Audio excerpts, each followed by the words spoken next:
What's up, everybody? So listen, a lot of y'all keep hitting me up asking me about Mike Van-Wyck situation with him in the gym shoving this other guy in the neck, in the throat, causing him to smack the ground. Okay, me and Mike had some words back and forth, or whatever the case may be. But the end of the day, nothing was gonna come from that. So I'm not gonna be like, oh, I'm about to beat the shit out of Mike Van-Wyck and all of this crap, right? Or I'm not gonna put a post out calling him out, challenging him to a fight, because he was saying that we had crossed paths and see each other's at the expo at the Olympia. I went there, didn't see him. So since that didn't happen, I'm looking and taking that as water under the bridge.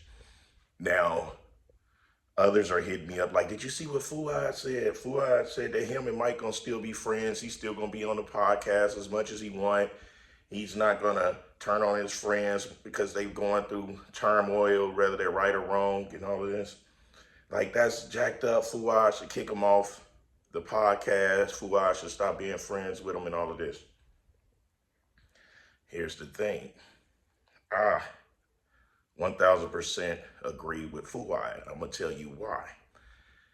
Mike didn't do nothing to an animal, to a kid, or to a woman.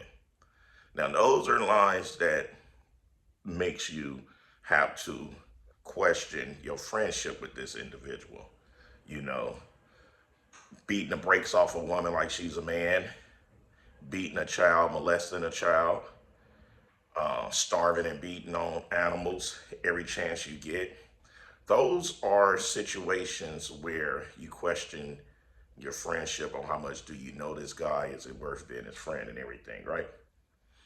But for an incident like this, see, I've been through something like this with the whole Rich Piana fiasco and everything. But the difference was Rich was bigger than me, much bigger. He had bigger guys behind him, much bigger than me. And he challenged me to a fight. But he was talking about taking a walk. How I was raised was totally different from taking walks. Turning your back and walking off with someone. That's too premeditated for me. You do it in the passion, in the heat of the moment. Wherever you are at, you don't go take a walk, because if you're taking a walk, you got the opportunity to keep on going and not getting into that altercation. So people said I sucker punched him. You cannot sucker punch a person face on and they're confronting you, asking you, are you scared to fight? It's not a sucker punch. That just means your reflexes was faster.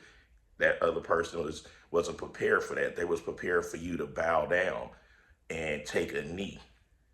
Now the situation with Mike, it's a little more touchy, a whole lot more different. Now that's what you call a sucker hit, punch, bitch move, and all of that, only because the guy had his hands down behind him, which means he posed no threat to him. I don't know what was said. I don't know what transpired, but I know this. A lot of you guys be thinking y'all safe on this internet, and it's always people's out there that's willing to crash out. You know what I'm saying? You don't know what they're going through. You don't know what that man went through, what he's been through, and that moment that he saw you, you was the victim of everything that you was antagonizing him with. Now, I don't follow neither one of them. So I don't know the backstory. So I'm not for to pass any judgment on who was right and who was wrong, because that guy apparently must have been poking at the bear long and hard enough in order for Mike to want to crash out, right? But this is the thing. Fouad, that have nothing to do with Fouad. Now, I know I poke at Fouad. Well, I haven't poked at him in a while because, you know, there was nothing malice towards it. It was just, I liked calling him a pimp, dressing up like a pimp, calling him the Suge Knight and his company Death Row and all of that. Just harmless fun. You see what I'm saying? However, that has nothing to do with him. He don't have to distance himself and cut off a line of communication with Mike behind two men getting into it. Regardless, that dude knew Mike was big already. He knew Mike was on enhancements already. So all this roid rage and he was so bigger than him and it was a bitch move and all of this. So what? Dude knew that already. So he should have been prepared for when they cross path on to be ready to do his thing. Hell, I ain't been approached by bigger guys with guns and everything.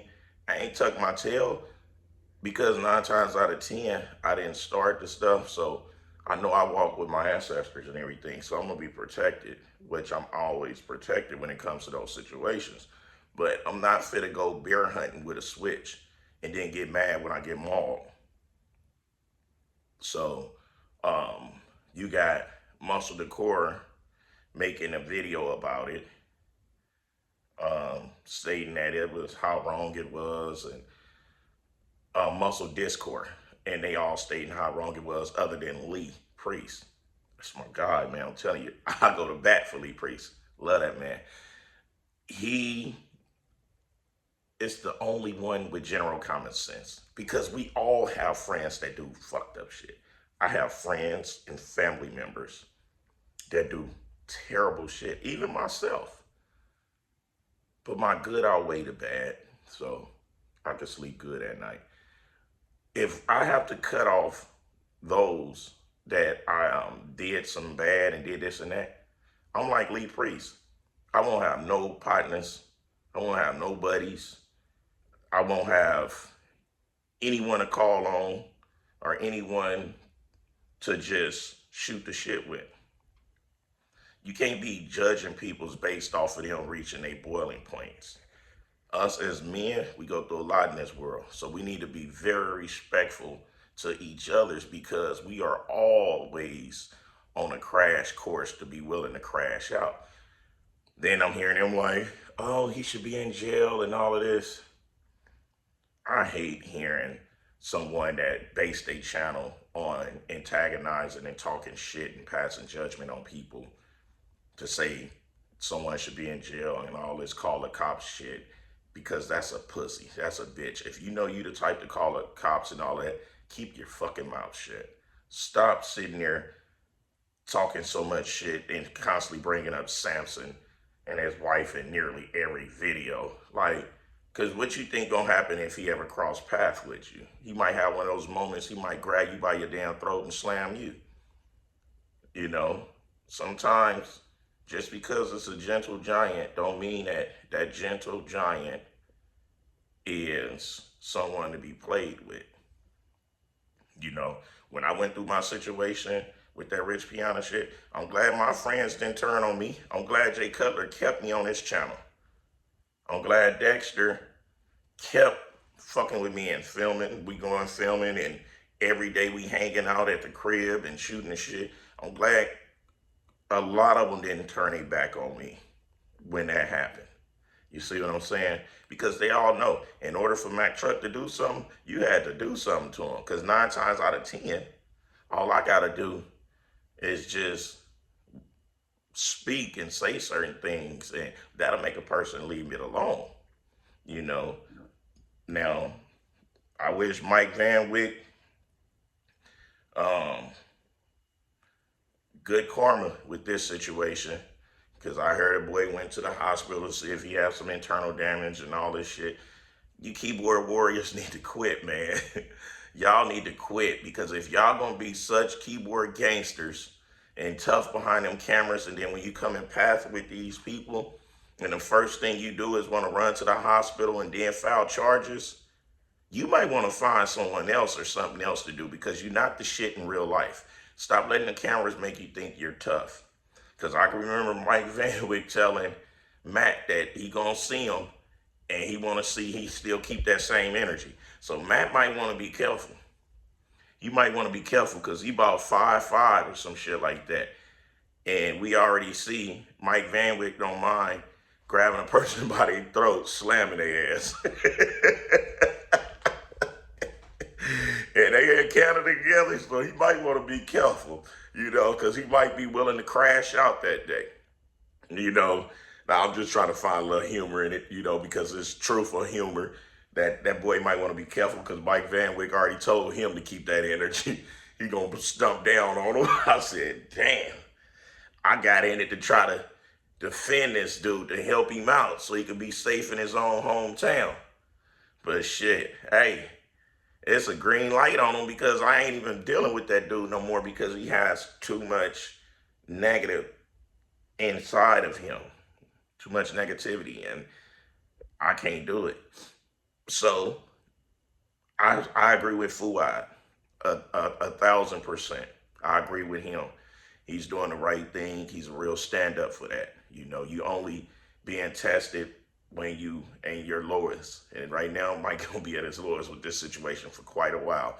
And he's blessed to have a friend to go out there and speak publicly on his platform and say he's not turning his back on him. So Fouad, my hat goes off to you, my brother. Continue doing what y'all doing on that side of the motherfucking pond and everything. Until next time, I'll smell y'all later. It's the People's Champ giving it to you, gun barrel straight, raw and uncut, no filter. Kick, kick, kick.